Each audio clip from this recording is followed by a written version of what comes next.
ವಿಧಾನಸಭೆ ಅಧಿವೇಶನದಲ್ಲಿ ಸನ್ಮಾನ್ಯ ಮುಖ್ಯಮಂತ್ರಿಗಳಂತ ಯಡಿಯೂರಪ್ಪನವರು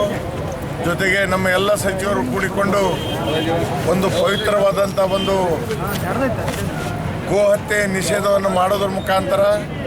ಇಡೀ ನಾಡಿಗೆ ಒಂದು ದೊಡ್ಡ ಶಕ್ತಿಯನ್ನು ತುಂಬುವಂಥದ್ದು, ಜೊತೆಗೆ ನಮಗೆ ಒಂದು ಸಂಸ್ಕೃತಿಯನ್ನು ಕಲಿಸಿಕೊಡುವಂಥ ಪವಿತ್ರ ಕಾರ್ಯವನ್ನು ನಮ್ಮ ಸರ್ಕಾರ ಮಾಡಿದೆ. ಯಾಕೆಂದರೆ ವಿಶೇಷವಾಗಿ ಗೋಮಾತೆ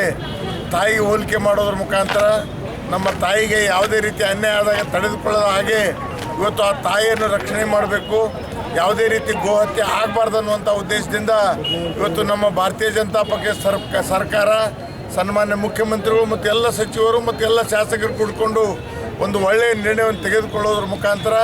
ಇವತ್ತು ನಮ್ಮ ರಾಜ್ಯದಲ್ಲಿ ನಮ್ಮ ಸಂಸ್ಕೃತಿಯನ್ನು ಎತ್ತಿಡಿದಿದ್ದಾರೆ. ಸನ್ಮಾನ್ಯ ಯಡಿಯೂರಪ್ಪ ಅವರ ನೇತೃತ್ವದಲ್ಲಿ ಎಲ್ಲ ಶಾಸಕರು ಸಚಿವರು ಇವತ್ತೇನಪ್ಪ ಅಂದರೆ ಗೋಹತ್ಯೆ ನಿಷೇಧ ಕಾಯ್ದೆಯನ್ನು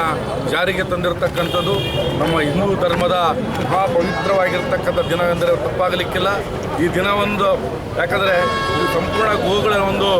ಸಂತತಿಯ ನಾಶವಾದಂಥ ಪರಿಸ್ಥಿತಿಯಲ್ಲಿದ್ದು ಇವತ್ತು ರಕ್ಷಣೆ ಮಾಡತಕ್ಕಂಥ ನಿಟ್ಟಿನಲ್ಲಿ ಇವತ್ತು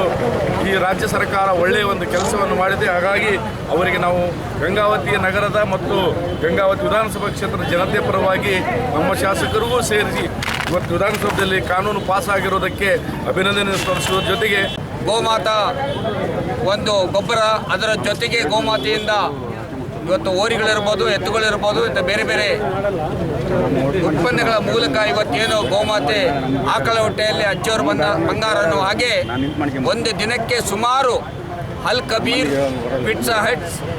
ಮತ್ತು ಮೆಕ್ಡೊನಾಲ್ಡ್ ಅಂತಕ್ಕಂಥ ಹೈದರಾಬಾದ್ ವಿದೇಶಿ ಮಾಂಸಾಹಾರಿ ಕಂಪನಿಗಳು ಒಂದು ದಿನಕ್ಕೆ 20,000 ದನಗಳನ್ನು ಕೊಲ್ಲಲ್ಪಡ್ತಾ ಇದೆ ಒಂದು ಕಸಾಯಿಖಾನೆಗಳ ಮೂಲಕ. ವಿದೇಶಿಗರು ನಮ್ಮ ಭಾರತದ ಹಳ್ಳಿಕಾರ ತಳಿಗಳಂದರೆ